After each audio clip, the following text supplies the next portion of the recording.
গতকালে নিজের চোখে দেখা কথা বলছি, গতকাল নিজের চোখে আমি দেখেছি যা, এক চোখের এক পলকে যা দেখেছি, এক পলকে, এই যে এবার তাকালাম এতটুকু। আমরা আসছিলাম ওই যে পূর্বাচল দিয়ে মাহফিলে যাব, আমরা চাঁদপুর যাব, ওদিক দিয়ে বের হয়ে কোন জায়গাতে চলে গেছে আমি মানে বলতে লজ্জা পাচ্ছি, কিন্তু আপনাদেরকে বলি কারণ আপনারা এই শহরেরই বাসিন্দা এবং এই শহরের ভবিষ্যৎ আপনার হাতে, এই ঢাকা সিটির ভবিষ্যৎ আপনাদের হাতে না। আচ্ছা, তো গাড়িতে বসে আমরা সাধারণত কি করি, বই পড়ি বা ফোনে কথা বলি বা পরিবারের খোঁজ খবর নেই। গাড়িতে বই পড়তে পড়তে চোখ লেগে যায় না অনেক সময়, তো চোখটাকে রেস্ট দেওয়ার জন্য জাস্ট একবার গ্লাসটা খুলে বাইরে তাকিয়েছি। পাশ দিয়ে একটা গাড়ি চলে গেল, একটা উবার টাইপের একটা গাড়ি চলে গেল, ড্রাইভার গাড়ি চালাচ্ছে। পিছনের সিটে, আপনার শহরের অবস্থা বলছি, পিছনের সিটে আমি দেখলাম যে একটা ছেলে এভাবে বসে আছে, আমি যেভাবে বসে আছি, আর একটা মেয়ে তার উপরে উঠে বসে আছে ওপেন রাস্তার মধ্যে। এটা আপনাদের শহর। আমি যে বলি যে কিয়ামতের যত সায়েন্সগুলো আছে, নিদর্শনগুলো, সেগুলো মোটামুটি প্রকাশ পেয়ে গেছে সব শহরগুলোতে, আপনারা তো বিশ্বাস করতে চান না। নবীজি এটার কথাই বলছিলেন হাদিসে যে কিয়ামত ততদিন পর্যন্ত হবে না যতদিন পর্যন্ত মানুষ গরু গাধার মতো রাস্তাঘাটে জেনা করবে না। স্পষ্ট হাদিস আছে, কিয়ামত ততদিন পর্যন্ত হবে না যতদিন পর্যন্ত মানুষ গাধার মতো রাস্তাঘাটে জেনা করবে না। এগুলো জেনা না? জেনা মানে কি শুধু ওই সেক্সুয়াল শারীরিক সম্পর্কই জেনা? দেখেন, ফ্ল্যাটে ফ্ল্যাটে জেনা হচ্ছে এখন, ফ্ল্যাটে ফ্ল্যাটে জেনা, মাদকদ্রব্য সেবন করছে, ধনির দুলাল, কোনো খবর নাই। একটা অসুস্থ প্রজন্ম তৈরি করছে আমরা, জানেন? এই প্রজন্মের ছেলেরা নাস্তা করে 12টা-1টার দিকে, দুপুরে এদের রাত হয় 12টা-1টা পর্যন্ত, ঘোরাফেরা করে, ফজরের নামাজের সময় ঘুমায়। ফজর নামাজটা পড়ে ঘুমায় না, কিন্তু ফজর নামাজের সময় ঘুমায়। উঠে দেখবেন 12টা-1টায় নাস্তা করে, 12টা-1টার দিকে। এরা সালাম দিতে লজ্জাবোধ করে, এরা সালাম দিলে লজ্জা পায়, পিতাকে সালাম দিতে লজ্জা পায়। হ্যাঁ, টাকনুর উপরে কাপড়, দাড়ি রাখা এদের কাছে মনে হয় ব্যাকডেটেড থিঙ্কিংস। হ্যাঁ, এরা পাপকে পাপ মনে করে না, মাদককে এরা স্বাভাবিক মনে করে, জেনাটাকে স্বাভাবিক মনে করে। ফ্রি মিক্সিং, জেনাটা খুব স্বাভাবিক, বয়ফ্রেন্ড গার্লফ্রেন্ড খুব স্বাভাবিক বিষয়, ঠিক আছে? বাপের টাকা পয়সা থাকলে এগুলো নিয়ে বন্ধুদের সাথে মজ মাস্তি করাটাকে এটা ফ্যাশন মনে করে, টাকা উড়িয়ে দেখে ফ্যাশন মনে করে। ওই টাকা পয়সা কামাই করতে পিতাদের কত কষ্ট হয়েছে ওরা জানে না, পিতারা জানে। এই প্রজন্মের মেয়েরা দেখবেন পর্দাটাকে ব্যাকডেটেড থিঙ্কিংস মনে করে, চুল খোলা রেখে গেঞ্জি টি শার্ট পরে বাইরে ঘুরতে যারা পরিমাণ লজ্জাবোধ কাজ করে না, যারা পরিমাণ না। বিভিন্ন অকেশন আসলে দেখবেন মোমবাতি জ্বালিয়ে অগ্নি পূজা শুরু করে দেয়। হ্যাঁ, এবং কোনো কোনো ক্ষেত্রে সংস্কৃতির নামে এমন কিছু শিরকি কাজ করে যেগুলোর সাথে ইসলামের কোনো সম্পর্ক নেই। এরা জীবনে প্রতিষ্ঠিত হওয়াকে, বাইরে একটা ডিগ্রি সার্টিফিকেটকে নাজাতের ওসিলা মনে করে ফেলে। নামাজ, রোজা, হজ, জাকাত, ইসলামিক কালচারগুলা তাদের কাছে মনে হয় এগুলো শেষ বয়সের কাজ, এই বয়সে করার দরকার নেই। আমরা একটা অসুস্থ প্রজন্ম তৈরি করে যাচ্ছি। আপনি সালাম দিয়ে দেখেন উত্তর দেয় না, সালাম দিলে সাই বোধ করে, সালাম দিতে মনে হেড হয়ে যাচ্ছে মাথাটা। কি লজ্জা, সালাম দিতে কি লজ্জা। দেখবেন হ্যালো হাউ আর ইউ, পশ্চিমারা যা যা করে হুবাহু ওদের কাটপেস্টে লাইফ লিড করে, জুমার নামাজও ঠিক মতো পড়তে যায় না।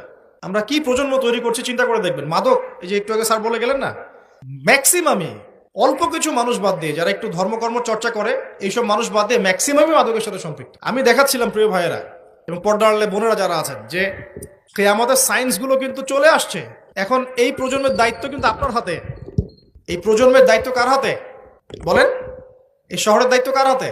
শুধু কি আলেম ওলামার হাতে? শুধু কি প্রশাসনের হাতে? এই শহরকে আপনি পাপমুক্ত করবেন কিভাবে? আপনাদের আমাদের কোনো ভূমিকা নাই? কি যে হচ্ছে কল্পনা করতে পারছে না। একটা চিত্র দেখছেন না, লাখ লাখ ছেলে দাঁড়িয়ে একটা পর্দার সামনে দাঁড়িয়ে আছে, গোল কখন হবে এই জন্য দেখছেন না? মিডিয়া এগুলো প্রমোট করছে না? ভাবখানে এমন যে কত সুখে আছি আমরা, তাই না? কি সুখ আমাদের, খেলা হচ্ছে, আমরা গোল গোল চিল্লাচ্ছি, খেলছে কোন টিম, সেই টিম আমাকেও চিনে না, আমার দেশের নামও জানে কিনা আল্লাহু আলাম। আমরা নাচানাচি করছি, মাশাআল্লাহ, আমরা মারামারি করছি, কেউ মার্ডার হচ্ছে, কেউ আবার শোকে স্ট্রোক করে মারা যাচ্ছে, তাই হচ্ছে না? এমন কেন জাতিগতভাবে আমরা এমন কেন হলাম? জাতিগতভাবে আমাদের কোনো ব্যক্তিত্ব নাই, আমাদের কোনো গায়রত নাই। আমাদের তো যুদ্ধের হিস্ট্রি আছে, আমাদের বীরত্বের হিস্ট্রি আছে, আমাদের ভাষা আন্দোলন হিস্ট্রি আছে। দেশের কনসেপ্ট বাদ দিয়ে ইসলামের কনসেপ্টও যদি বলেন, আমরা তো তারেক বিন জিয়াদের উত্তরসূরি, বিন কাসিমের উত্তরসূরি, খালেদ বিন ওয়ালিদ, উমর ইবনুল খাত্তাবের উত্তরসূরি। আমাদের কোনো গায়রত নাই। পশ্চিমারা একটা কিছু লঞ্চ করবে, সবাই নাচানাচি করবে, আমরা সেখানে গা ভাসিয়ে দিব। কিছু কিছু মুসলিম কান্ট্রি ওগুলোতে জয়েন হবে, আমরা মনে করবো এটা হালাল হয়ে গেল। অনলাইনে দেখলাম একজন লিখেছেন, আরেকজন বক্তব্য দিচ্ছেন, রাসূলুল্লাহ সাল্লাল্লাহু আলাইহি ওয়াসাল্লামও তো নাকি তার স্ত্রীর সাথে খেলাধুলা করেছেন। রাসূল সাল্লাল্লাহু আলাইহি ওয়াসাল্লাম তার স্ত্রীর সাথে দৌড় প্রতিযোগিতা করেছেন রাতের অন্ধকারে। মসজিদ নববীর মধ্যে ঈদের দিন উৎসব পালন করা হয়েছে নববীর মধ্যেই। এটার সাথে আপনি ফিফার দলিল টানছেন, এটা দিয়ে আপনি ফিফাকে জায়েজ করতেছেন। এখানে তো জুয়া হচ্ছে। একটা মুসলিম কান্ট্রি কাতার যা অ্যারেঞ্জ করেছে, এই অ্যারেঞ্জমেন্টটা অন্য আগের সব অ্যারেঞ্জমেন্ট হচ্ছে বেটার, কারণ সে তার মধ্য দিয়ে ইসলামের প্রচার করার চেষ্টা করেছে, সে তার জায়গা থেকে চেষ্টা করেছে, কিন্তু মন্দের ভালো, এর চেয়ে ভালো কিছু করা সম্ভব ছিল না। এখানে সে যতদূর পর্যন্ত পেরেছে ট্রাই করেছে, এবং সে কিন্তু ছোট রাষ্ট্র হলেও অনেক বড় বড় ওয়ার্ল্ড অ্যাফেয়ার্সের বিষয়ে সে মাথা ঘামায়। আমাদের ঢাকার সমান আয়তন হবে কিনা সন্দেহ আছে, ঢাকা বিভাগের সমান হয়তো আয়তন হবে। সে ওয়ার্ল্ডের বড় বড় জিও পলিটিক্যাল বিষয়ে সে মাথা ঢুকায় এখন। হ্যাঁ, সে তার সর্বোচ্চ চেষ্টা করেছে, কিন্তু এর মধ্য দিয়ে যে সারা বিশ্বে কোটি কোটি যুবক তাদের হায়াত নষ্ট করছে, তাদের যৌবন নষ্ট করছে, তাদের রাতের ঘুম ইবাদত নষ্ট করছে, হ্যাঁ, আপোষে ক্রন্দলে লিপ্ত হচ্ছে, বিধর্মীদের কালচার ফলো করছে, ওদের ফ্ল্যাগ টাঙাচ্ছে। আমার দেশের মধ্যে, স্বাধীন সার্বভৌম রাষ্ট্রের মধ্যে অন্য একটা রাষ্ট্রের পতাকা তুলবো কেন? আমার গায়রত নাই? ওরা কি তাদের দেশে আমার পতাকা তোলে কিনা? আমাদের ব্যক্তিত্ব কোথায় চলে গেল? এগুলোকে আমরা টেকনিক্যালি আবার মিডিয়া দিয়ে জায়েজ করার চেষ্টা করছি, যে নবী সাল্লাল্লাহু আলাইহি ওয়াসাল্লাম তো দৌড় প্রতিযোগিতা করেছেন, হ্যাঁ, তারপরে মসজিদ নববীর মধ্যেও তো এইরকম খেলাধুলা হয়েছে। এগুলো ছিল চিত্ত বিনোদনমূলক।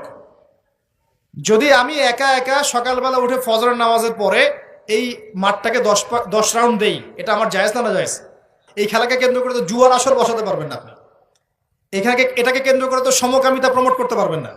এটাকে কেন্দ্র করে আপনি lakh lakh billion billion dollar খরচ করতে পারবেন না তো। অথচ আপনার পাশেই প্রতিবেশী রাষ্ট্র ইয়েমেন না খেয়ে মারা যায়। আমাদের পাশেই মিডল ইস্টের পাশেই প্রতিবেশী রাষ্ট্র সিরিয়া না খেয়ে শিশুরা মারা যাচ্ছে। প্রতিবেশী না খেয়ে থাকে, আমি পেট ভরে খাই, আমি মুমিন নাকি? প্রতিবেশী না খেয়ে থাকে আর আমি পেট ভরে খাই, আমি কি মুমিন নাকি? আর সারা বিশ্ব এই দিকে মানুষকে ফোকাস করে রেখেছে। বিশ্বের একটা অংশ এই দিকে ফোকাস করে রেখে তাদের এজেন্ডাগুলো ঠিকই বাস্তবায়ন করছে না। তো রমজান মাস আসে, দেখবেন রমজান মাস যখনই আসে দেখবেন যে নির্যাতন বেড়ে যায় উম্মার উপর। যে সময়ে উম্মার ইকোনমিক অবস্থা ভালো না, সামরিক অবস্থায় তাদের মুখোপেক্ষী হয়ে থাকতে হচ্ছে, যে সময় আমাদের ভিতরে পলিটিক্যাল বিরোধগুলো দেখা দিচ্ছে, আমরা ইউনাইটেড হতে পারছি না, যে সময় যুব সমাজরা মাদকে আসক্ত হয়ে আছে, পর্নোগ্রাফিতে আসক্ত হয়ে আছে, দিনের ইলম কালাম অর্জন করছে না, নামাজ ঠিক মতো পড়ছে না, কুরআন তেলাওয়াত করা শিখছে না, যে সময়ে ইভেন আলেম ওলামাদের মধ্যে ঐক্য দেখা যাচ্ছে না, যে সময়ের মধ্যে আমরা পরিবারগুলোর ভাঙন দেখতে পাচ্ছি, আমাদের পরবর্তী প্রজন্ম কোন পরিবেশে বড় হবে সেই নিশ্চয়তা দিতে পারি না, যে পরিবেশে একটা 5 বছরের ছোট্ট বাচ্চা আয়াতকে কেটে টুকরা টুকরা করে ফেলা হয়, এখানে আমরা বসে বসে রং তামাশা দেখতেছি টিভির সামনে বসে। এই সমাজটা পরিবর্তনের দায়িত্ব আমাদের কারো ঘাড়েই নাই? শুধু কি পলিটিশিয়ানদের দায়িত্ব? শুধু কি প্রশাসনেরই দায়িত্ব? আমাদের সবাইকে নাকে তেল দিয়ে ঘুমানোর জন্য পৃথিবীতে আসছে? এই যুব সমাজ তো জানেই না, বোঝেই না ওদেরকে কি কারণে এই পৃথিবীতে পাঠানো হয়েছে। সে যে মুসলিম, তার যে দায়িত্ব কর্তব্য আছে, আল্লাহ পাক যে তাকে সৃষ্টি করেছেন তার ইবাদত করার জন্য এবং আল্লাহর জমিনে দিনটার প্রচার প্রসার ঘটানোর জন্য, তার কোনো ফিকির আছে? একটা পর্দার সামনে দাঁড়িয়ে সে আধা ঘন্টা, 1 ঘন্টা, 1.5 ঘন্টা সময় নষ্ট করে ফেললো, তার ফিজিক্যাল কোনো উপকারও কিন্তু নাই। আছে কি অবস্থা? মানে মিডিয়া যে কি প্রমোটটা করতেছে।